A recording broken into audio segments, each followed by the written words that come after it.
10 pays de l'OTAN cherchent à pallier la défection d'un fournisseur russe d'avions cargo.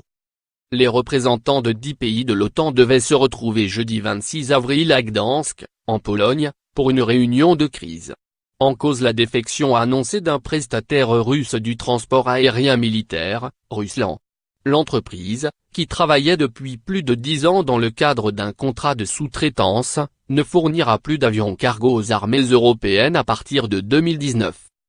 Allemagne, Belgique, France, Hongrie, Luxembourg, Norvège, Pologne, Slovaquie, Slovénie et République tchèque doivent trouver des alternatives.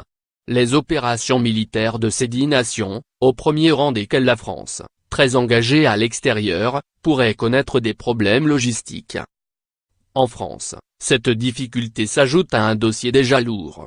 Plusieurs investigations ont été lancées depuis 2017 sur des irrégularités entourant les marchés publics de l'affrètement aérien dit stratégique entre le territoire et les troupes déployées à l'étranger. Enquête pénale du parquet national financier, enquête interne du contrôle général des armées, enquête de commandement de l'état-major.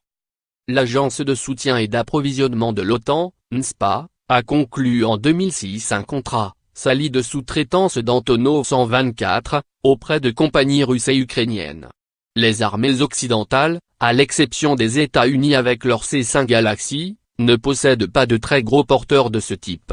Sur le marché mondial, ces avions sont très peu nombreux, et propriété quasi exclusive de sociétés issues de l'ancien bloc soviétique. En 2010, 6 compagnies louaient 30 Antonov 124. En 2018, ne subsistent que 3 compagnies, disposant de 20 avions. Après l'annexion de la Crimée par la Russie en 2014, l'OTAN a dû scinder en deux son contrat pour des raisons politiques.